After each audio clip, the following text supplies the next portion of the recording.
सह वीर्यं करवावहै तेजस्विनावधीतमस्तु मा विद्विषावहै। ओम शांति शांति शांति। वैदिक जीवन पद्धति की इस कक्षा में आप सबका हार्दिक स्वागत है, अभिनंदन है। अष्टांग योग एक लंबा प्रकरण चल रहा है यहाँ पर, और विगत कक्षाओं में हमने बहुत कुछ सीखने का प्रयास किया। यम नियम आसन प्राणायाम जिसका अभी भी स्वाध्याय हम कर रहे हैं, और उसी के अंतर्गत उसी की महिमा का वर्णन जो वेद गाते हैं, विशेषकर अथर्ववेद के प्राण सूक्त का आज से हम स्वाध्याय करेंगे कि वास्तव में हमारे जीवन में प्राण की कितनी महत्ता है, कितना इसका महत्व है और कितना इसका सामर्थ्य है। इसको जानने का प्रयास करते हैं। बहुत ही उत्तम यहाँ पर मंत्र हमको मिलेंगे।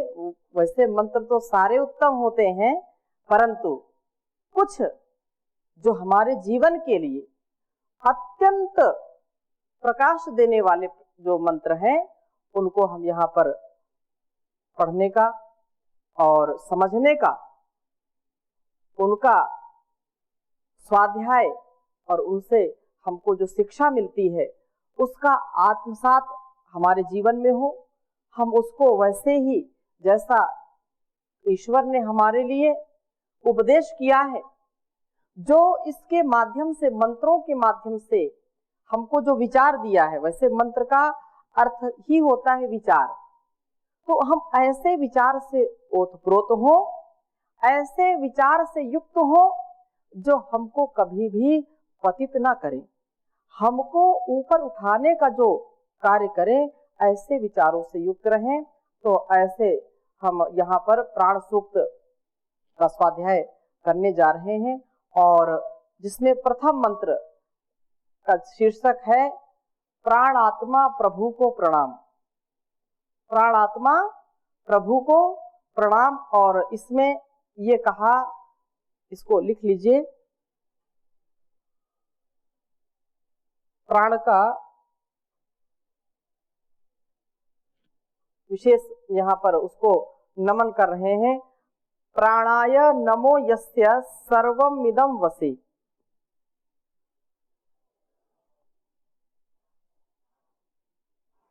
ये अथर्ववेद के प्राण सूक्त का ये मंत्र है, प्रथम मंत्र ही है।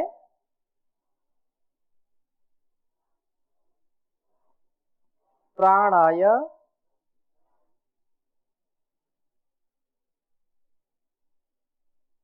नमो यस्य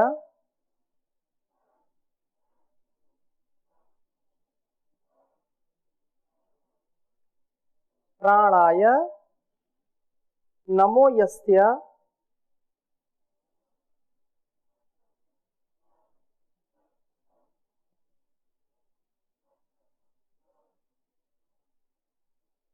प्राणाय नमो यस्य सर्वमिदं वसि।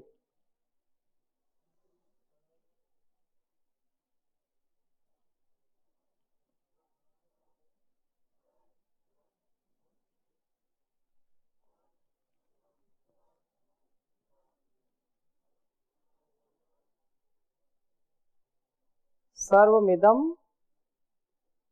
वसि।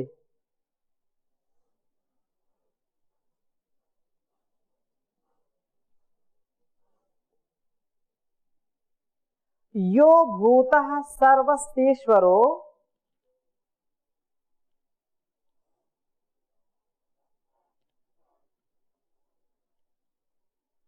यो भूतः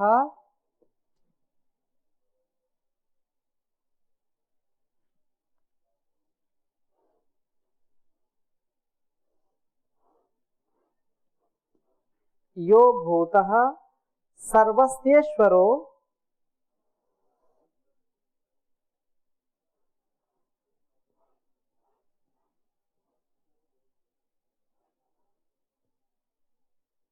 सर्वस्येश्वरो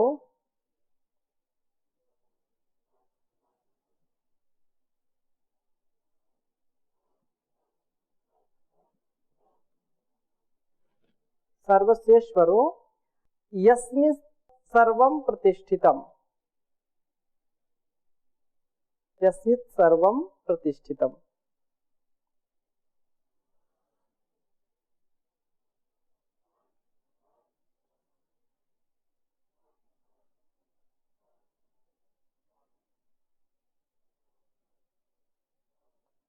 यस्मिन् सर्वं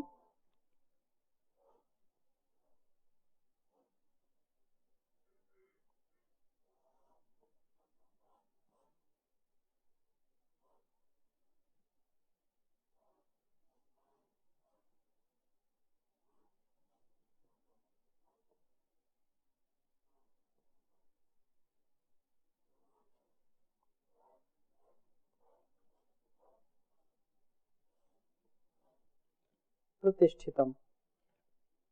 उच्चारण करेंगे। ओम प्राणाय नमो यस्य सर्वमिदं वशे,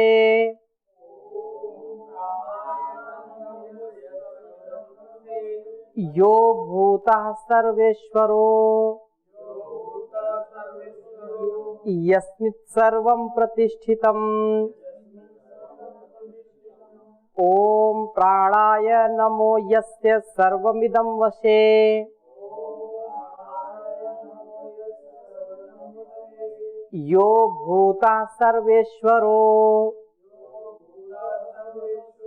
यस्मिन् सर्वं प्रतिष्ठितम्।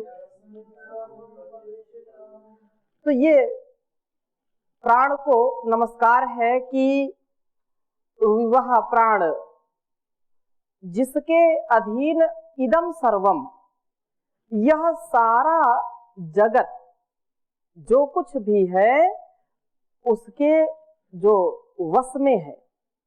प्राणाय नमः, उस प्राण के लिए मेरा नमस्कार है। यह सर्वस्येश्वरः, जो प्राण सबका ईश्वर है।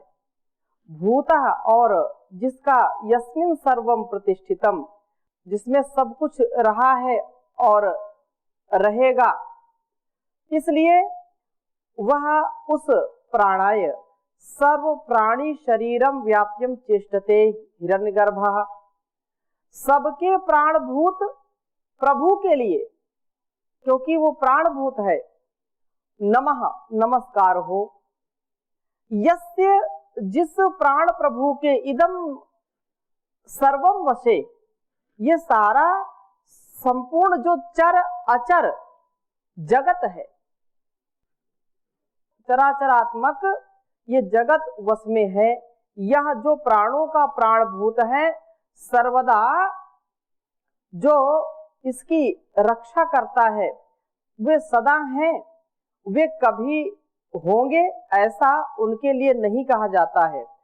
सर्वस्व ईश्वरः, सब प्राणी जात ईश हैं, कर्मानुसार विविध योनियों में व्याप्त कराने वाले हैं।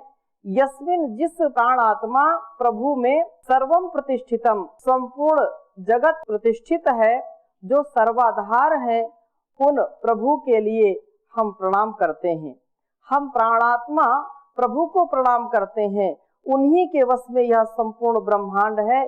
वे प्रभु सदा से हैं, सबके ईश्वर हैं और सबकी प्रतिष्ठा है, अर्थात सबके आधार हैं। बिना उस प्राण के, उस प्राणाधार के यह सारा संसार चल नहीं सकता है। तो इस चर अचर का जो धारण करने वाला है, जो उत्पन्न करने वाला है, जो पालन करने वाला है, जो प्रलय करने वाला है, वो उस प्राण के लिए, उस प्रभु के लिए हमारा प्रणाम हो, नमस्कार हो। उसको हम नमस्कार करते हैं, जो इस चर अचर जगत का आधार बना हुआ है, जगदाधार है, जो जगत का आधार है। ऐसे उस परमात्मा को प्रणाम है। और दूसरे मंत्र में क्या कहा कि नमस्ते प्राण क्रंदाय, नमस्ते स्तन इतन्वे नमस्ते प्राण विद्युते नमस्ते प्राण वर्षते। इसको भी आप लिख सकते हैं।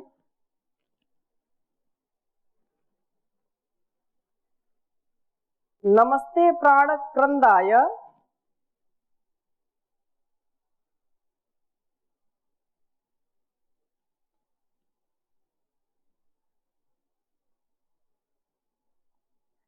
नमस्ते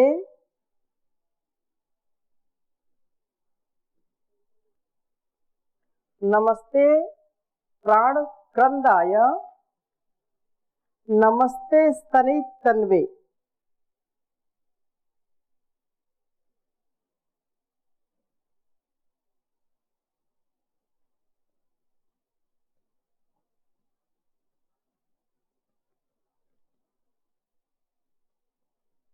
नमस्ते स्तनितन्वे।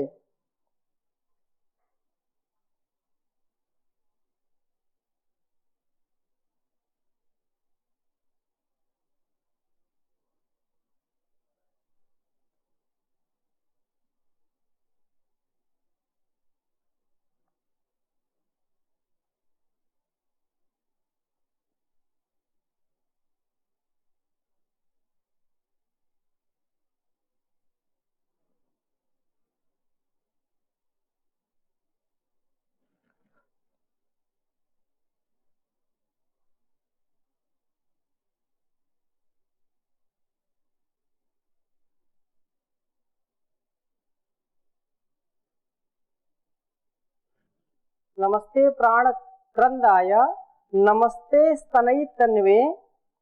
और आगे कहा नमस्ते प्राण विद्युते।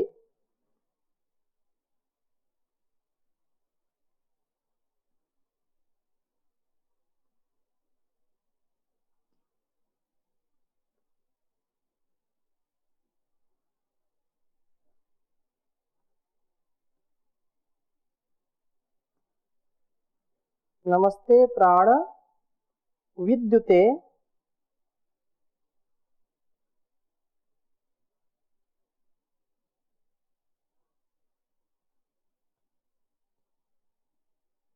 नमस्ते प्राण वर्षते।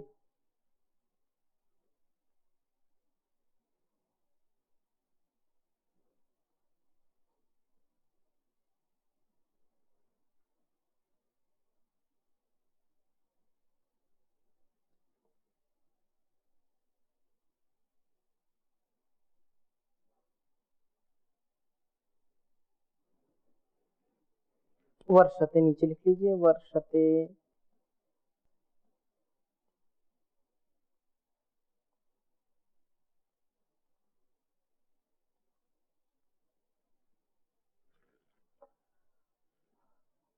ओम नमस्ते प्राण क्रंदाय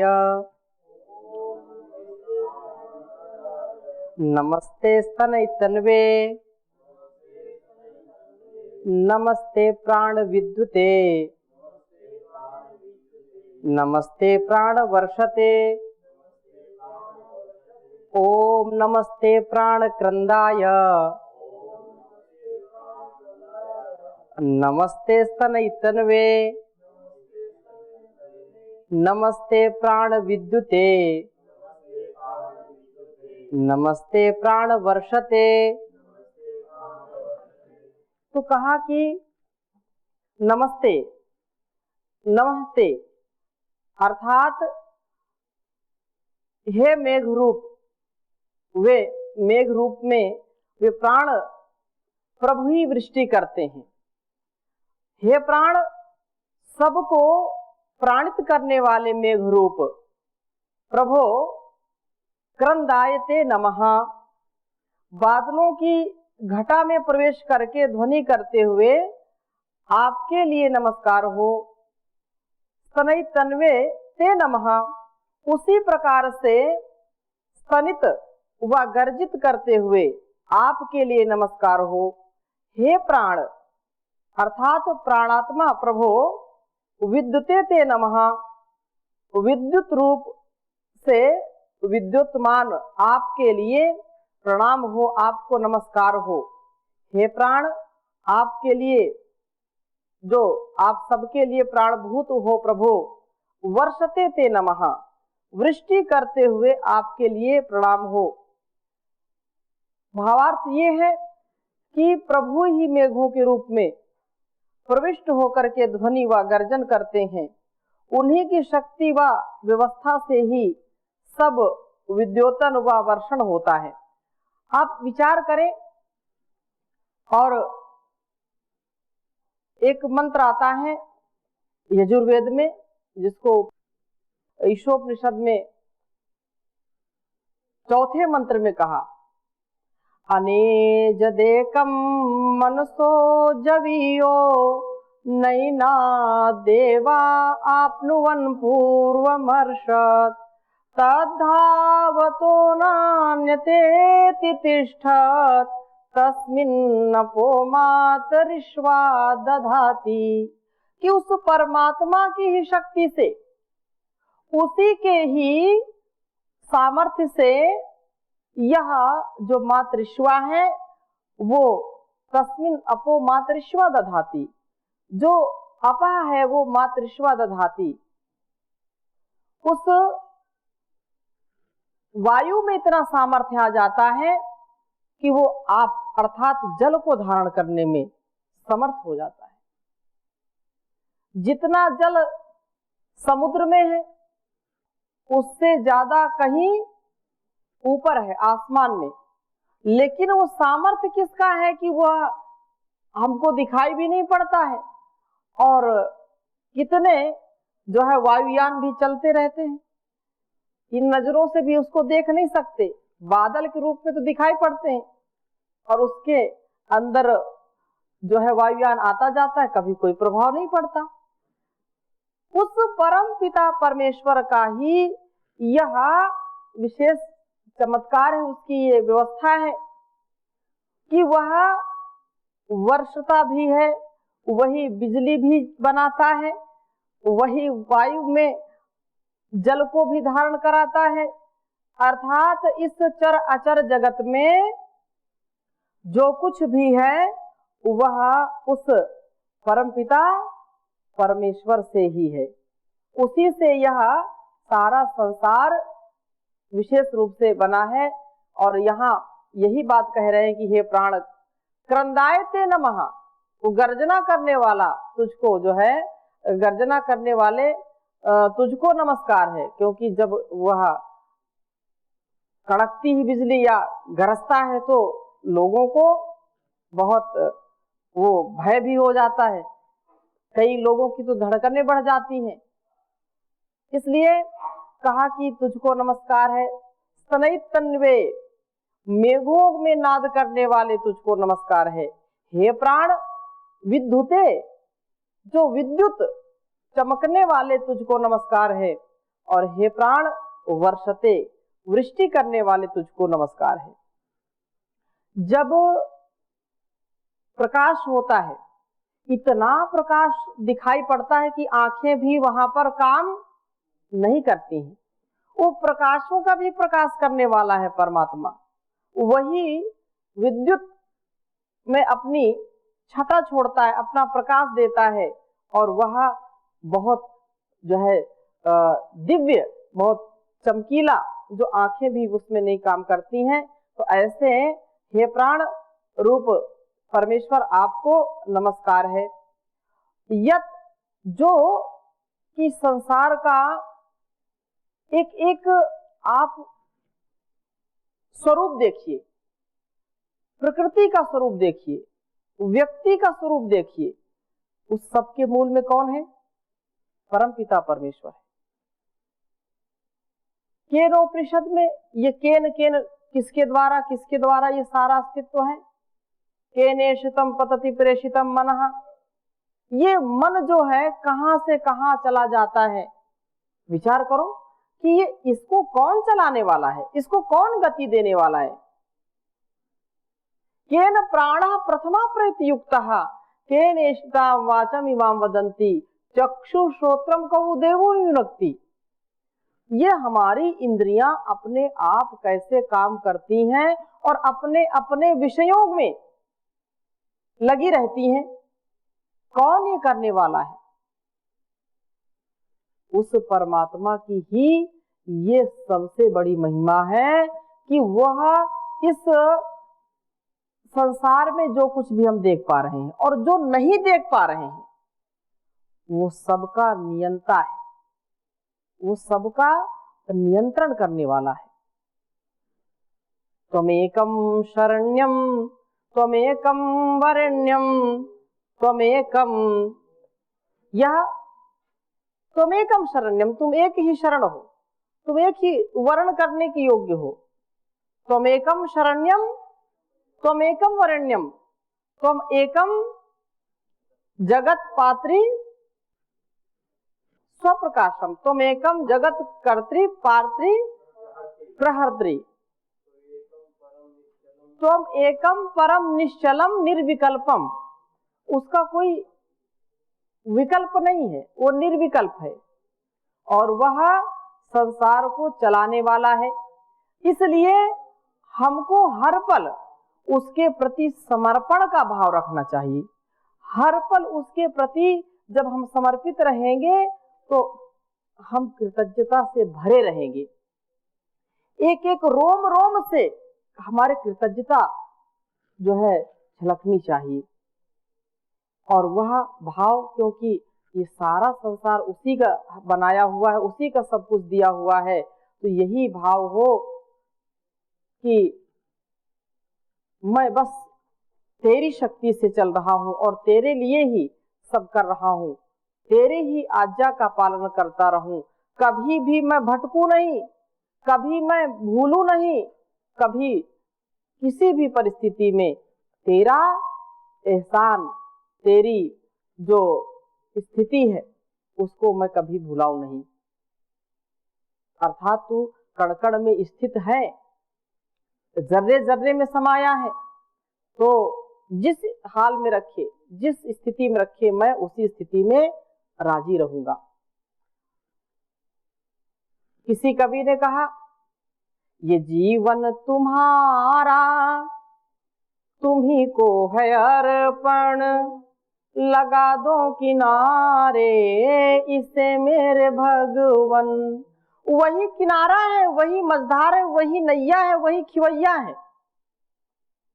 अपने आप के भाव को हम समझें और वैसा जीने का प्रयास करें।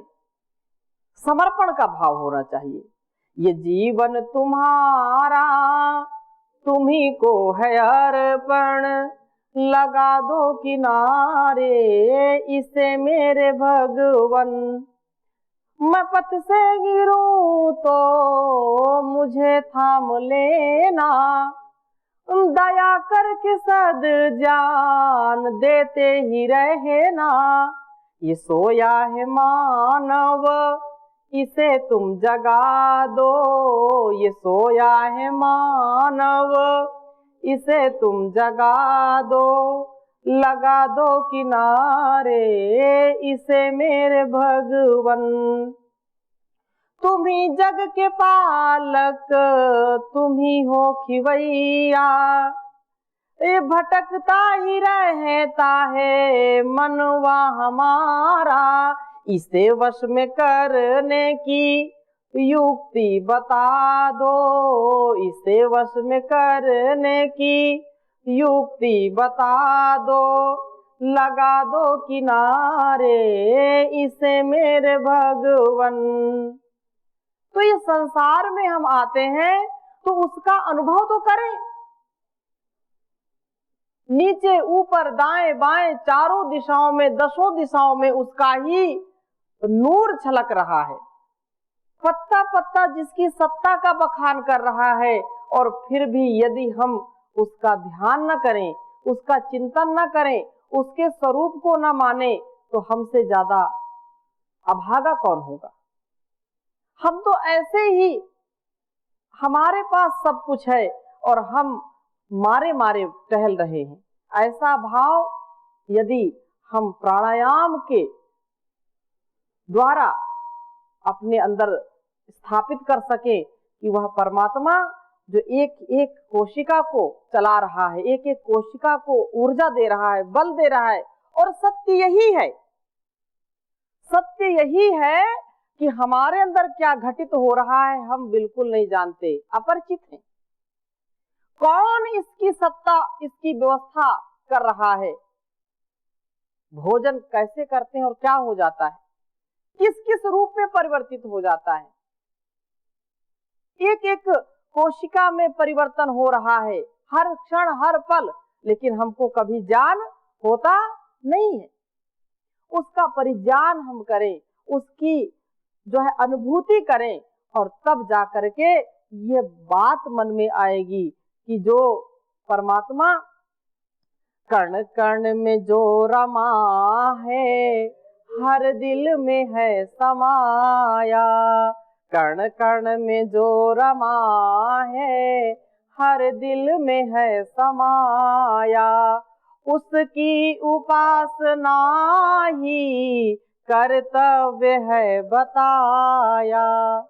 देखो ये तन के पुर्जे करते हैं काम कैसे, देखो ये तन के पुर्जे करते हैं काम कैसे, करते हैं काम कैसे, जोड़ों के बीच कोई कब्जा नहीं लगाया, जोड़ों के बीच कोई कब्जा नहीं लगाया, कण कण में जो रमा है, हर दिल में है समाया, उसकी उपासना ही कर्तव्य है बताया।